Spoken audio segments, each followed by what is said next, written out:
So looking at Espagnoletta, I'll first talk about the rhythm. If you look in that first full measure, you see a dotted quarter followed by an eighth note and another quarter note. And just in case you're not familiar with this rhythm, I'll briefly take you through it. So we're in 3/4 time, and if you divide the measure out by eighth notes, it would sound like 1 and 2 and 3 and.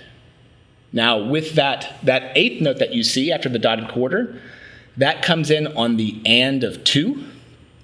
So saying 1 and 2 and 3 and. So if I count just the rhythm there, feeling those eighth notes, it would be 1 and 3, 1 and 3. So it'd be good to feel the pulse for a bit, feel those division of the eighth notes, 1 and 3. And that's your dotted, your quarter note, dotted quarter followed by an eighth and then quarter rhythm that you see several times within this bandoletta.